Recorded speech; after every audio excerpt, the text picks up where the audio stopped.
از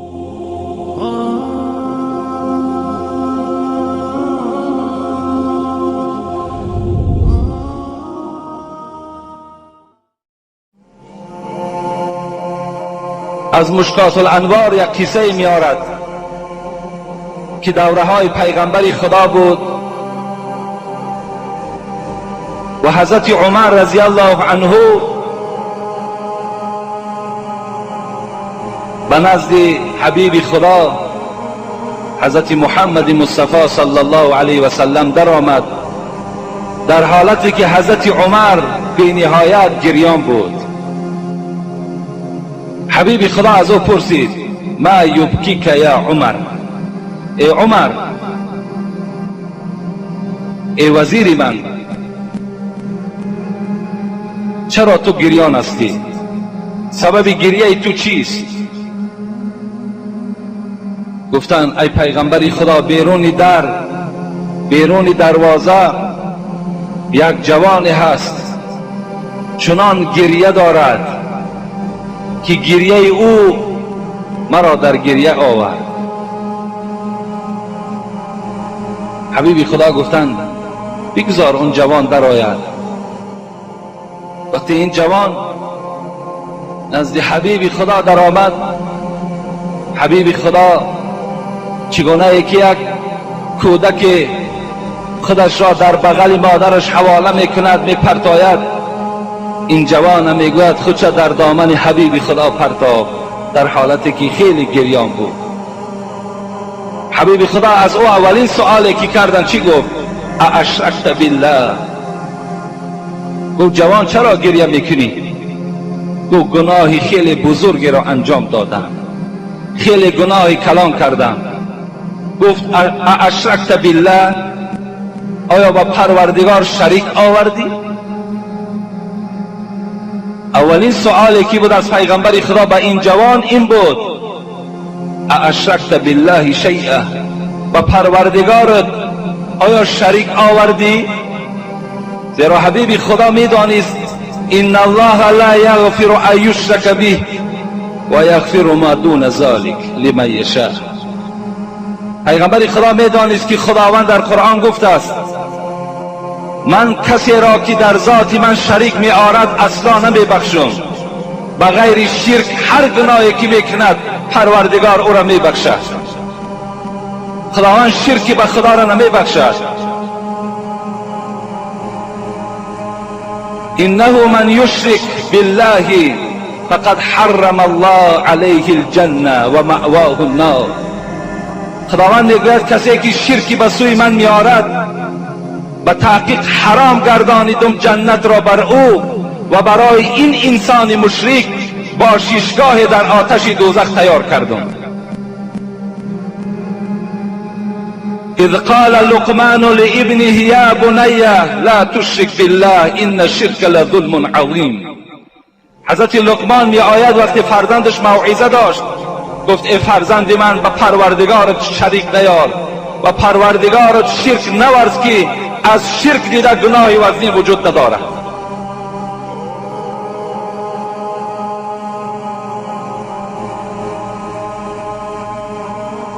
یکی از صحابه های پیغمبر خدا عباده ابن ثابت بود. میگوید: اوصانی خلیلی بسبع خصال، به 7 چیز پیغمبر خدا مرا نصیحت کرد. یکم چی گفت؟ لا تشرک بالله و این قطعتم او حرقتم او صلبتم. ای عباده گفت هیچگاه شریکی به خدا نیار. گفت اگرچه تو را پاره کنند، اگرچه تو را در آتش سوزانند، اگرچه تو را در دار کشند، شرکی به خدا نیار. شرک چیست؟ شرک ها دو خیل میشن: شرک اکبر و شرک اصغر. شرک اکبرش پرستش آفتاب، پرستش ستاره، پرستش ماهتاب، پرستش فرشته ها، جن ها، شیخ ها، اینها را پرستش کردن شرکی به خداست. از مزارها فرزند طلب کردن، سنگ های مزارها را با زبان ها تا بوسه کردن، در دست های خودتان و فرزنداتان مره های کشمیر کشال کردن، خارها را در نزد دروازه هاتان در داخل دکاناتان کشال کردن. نعلهای اسبها را در نزاع دروازه ها تا کشادن، اینا شرکی به خداست. اینا خدا میگوید که من نمیبخشم این شرک. و کسانی که حضرت عیسی را فرزند خدا میخوانند، اینا شرکی به خداست. رسول اکرم گفتن ایاکم و شرک الاصغر، ای امتان من از شرک خوردن بسیار پرهیز کنید. قالوا یا رسول الله و ما شرک الاصغر؟ قال الریا. پیغمبر خدا را گفتن شرک خوردش چیست؟ پیغمبر خدا گفت ریا هست. کسی اگر خودنمایی میکند، کسی عبادت از برای خدا نه برای غیر خدا میکند، اینم شرک اصغر است. این جوان پیغمبر خدا هم تسوال کرد شرکی به خدا آوردی؟ قال لا یا رسول الله، از خدا پناه طلب میکنم، من شرکی به خدا نآوردم. اقتلت نفسا بغیر حق، آیا یگان آدم کشتی؟ پیغمبر خدا سوال کردن. این جوان گریانه گفت نه ای پیغمبر خدا، زیرا خدا در قرآن میگه من یقتل مؤمنا متعمدا فجزاؤه جهنم خالدا فيها غضب الله عليه ولعنه واعد له عذابا عظیما. کسی در دنیا اگر یک مسلمان میکشد، یک برادری مسلمان به قتل میرساند، خداوند به او 4 وعید میکند. یکم وعید همین که تو باشیشگاه دوزخ است، تو هیچگاه راحتی جنت نمیبینی، بوی جنت به مشام تو ای قاتل نمیرسد. و دوم لعنت پروردگار به توست، و سوم غضب پروردگار به توست، و چهارم برای تو هر گونه عذابهای دردناک در دوزخ منتظر است. روز از روزها تو هم از دست یک قاتل دیگر با کشته میشه و در این چاه دوزخ پرتافته میشه. مؤمن در نزد پروردگار قدری بلندی دارد. بار پیغمبر خدا میگوید نزد کعبه آمدن، کعبه که ما و شما 3000 و 4000 دلار میتیم زیارت میرویم، چه مکانی مقدسی هست. آمدن و گفتن ما اطیبک و اطیب ریحک و ما اعظمک و اعظم حرمتک. ای خانه کعبه گفت چی خوشبو هستی و چی پاکیزه هستی. ای خانه کعبه گفت چی بزرگ هستی و چی احترام بلند داری. والذی نفسی بیدی. یکی بسوی خانه کعبه حبیب خدا چی گفتن؟ قسم بر آن خدایی که جان محمد در دست اوست، حرمت المؤمن عند الله اعظم منک. یک حرمتی مرده که مسلمانه که بیچاره هیچی ندارد، فقط نمازخوان است، قسم به خدا گفت در نزد پروردگار از تو در کعبه حرمت یک مسلمان بلند است. در نزد پروردگار یک مسلمانی که بیچاره فقط نماز میخواند، چیزی ندارد، فقط مسلمانی بر خداست، مؤمن است. حبیب خدا گفتن از خانه کعبه از تو دیده احترام انامین مؤمن در نزد پروردگار بلند است. مؤمن در نزد خدا قدر دارد، قیمت دارد. گفت نکشتم، کسی را نکشتم. گفت چیکار کردی؟ گفت گناه عظیم کردم.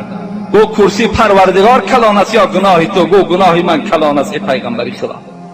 عرش کلان است یا گناه تو؟ گفت عرش در نزد گناه من عاجز است. گفت گناه من کلان است. گفت آیا خدا بزرگ است یا گناه تو؟ مقصد از خدا بزرگ بودن این رحمت و مغفرت پروردگار زیاد است یا اینکه گناه تو؟ گفت رحمت خدا البته زیادتر است. گفت اخبرنی عن ذنبک، پس از گناهت مرا درکدار کن. گفت استحی منک یا رسول الله، شرم میکنم. یا حبیبی خدا گفت من شرم میکنم که این گناه را در پیش تو ظاهر کنم. حبیبی خدا گفتن لا تستحی منی اخبرنی عن ذنبک، از من شرم نکن.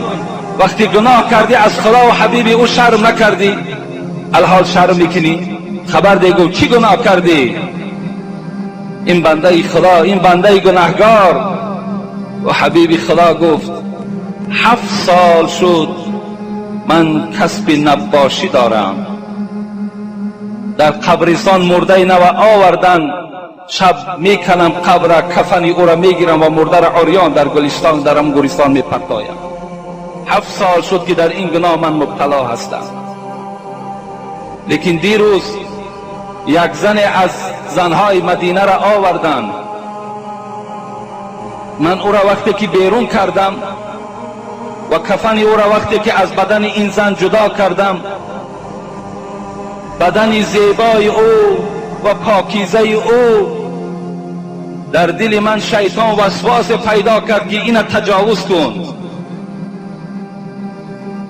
چگونه که خداوند در قرآن میگوید لا تتبعوا خطوات شیطان انه لکم عدو مبین انما یأمرکم بالسوء والفحشاء وان تقولوا علی الله ما لا تعلمون. خدا میگوید ای بندگان خدا آگاه باشید، شیطان دشمن آشکارای شماست. هیچگاه وی از شما نیکی نمیخواهد، شما را فقط به بدی میخواهد، فقط میخواهد شما با کردارهای بد دست دهید. كمثل شیطان اذ قال للانسان اکفر فلما کفر قال انی بریء منک انی اخاف الله رب العالمین. خدا باز مسئله میارد که شیطان شما را بیراه میکند، میگوید کافر شو. وقتی تو کافر شدی چی میگوید؟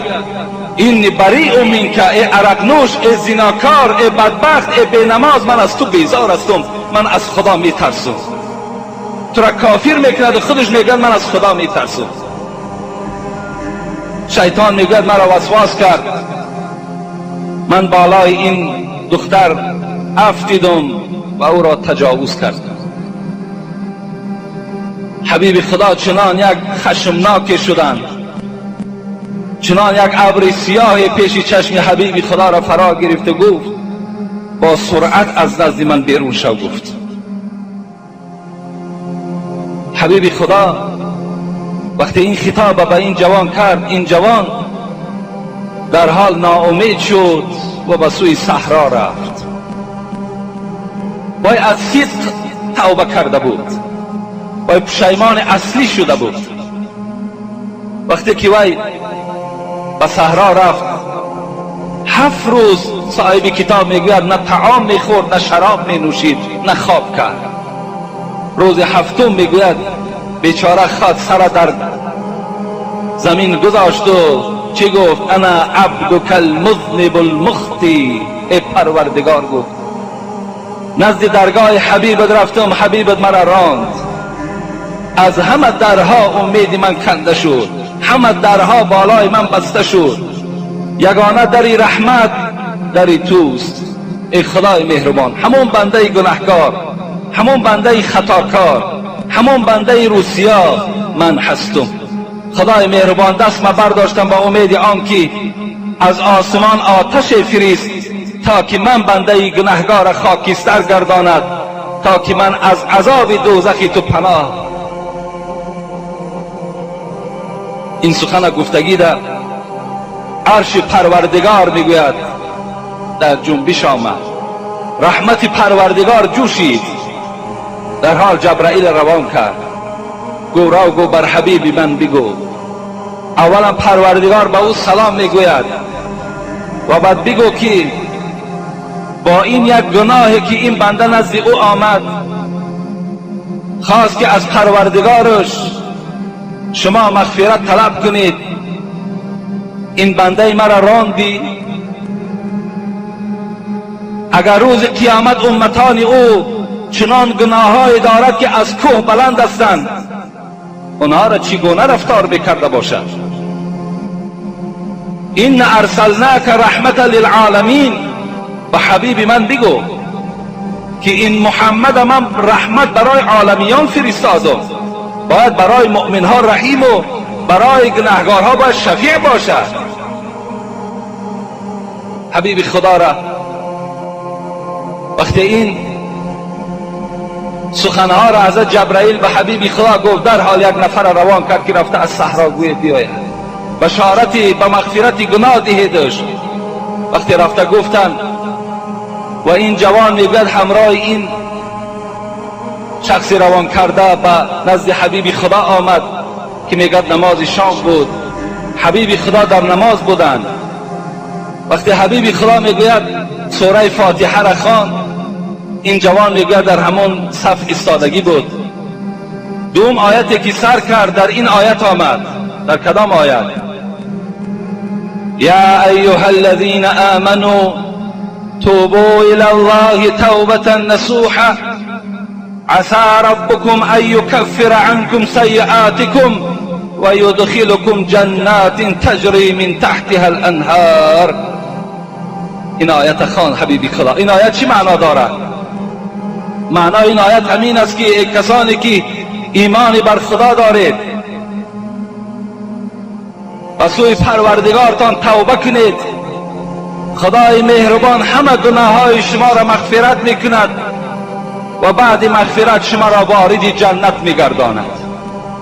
وقتی این آیت میگه خوان، این جوان در بین قوم بود، میگه یک صدای آه گفت، آوازش بلند شد. وقتی نماز انجام یافت، دوستان خدا وقتی نماز بود کردند، سلام دادند، میآیند جوان میگوید با همان روی غلطیدگی پهلو میگردانند که ها جانش برآمده است.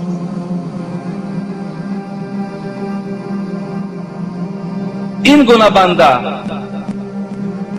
با این گونه گناه خداوند گناه او را بخشید. خداوند برای او بشارت روان کرد که ما گناه او را بخشیدیم.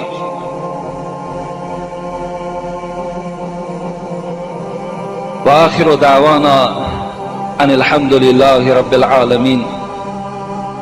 انشاءالله در این باب توبه